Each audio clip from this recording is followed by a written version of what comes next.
ବାଲେଶ୍ୱର ଜିଲ୍ଲା ବସ୍ତା ଥାନା ଅଞ୍ଚଳରୁ ଏକ ପିକଅପ୍ରେ କିଛି ଗୋରୁ ବୋଝେଇ ହୋଇ ମୟୂରଭଞ୍ଜ ଜିଲ୍ଲା ଦେଇ ପଶ୍ଚିମବଙ୍ଗ ରାଜ୍ୟକୁ ଚାଲାଣ ହେଉଥିବା ବେଳେ ବସ୍ତାରେ କିଛି ବିଜେପି କର୍ମୀ ପିକଅପ୍ଟିକୁ କାବୁ କରିଥିଲେ।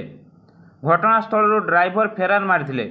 ଗତକାଲି ବିଳମ୍ବିତ ସମୟରେ ପତ୍ରଝଡ଼ା ପଞ୍ଚାୟତ ଅନ୍ତର୍ଗତ କୁଶଡ଼ିହା ଦେଇ ପାଖାପାଖି 25ଟି ଗୋରୁକୁ ଅତି ଅମାନସିକ ଭାବେ ଏକ ପିକଅପ୍ ଯୋଗେ ଭର୍ତ୍ତି କରି ପଶ୍ଚିମବଙ୍ଗକୁ ଚାଲାଣ ହେଉଥିଲା।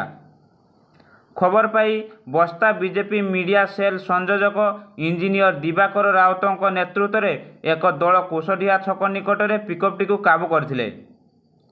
ପିକଅପ୍ଟିରୁ 25ଟି ଗୋରୁ ଉଦ୍ଧାର କରିଥିବା ବେଳେ ଡ୍ରାଇଭର ଗାଡ଼ି ଛାଡ଼ି ଫେରାର ମାରିଥିଲେ। ବସ୍ତା ଥାନା ପୁଲିସ ଘଟଣାସ୍ଥଳରେ ପହଞ୍ଚି ଗାଡ଼ିକୁ ଜବତ କରି ଅଧିକ ତଦନ୍ତ ଜାରି ରଖିଛି।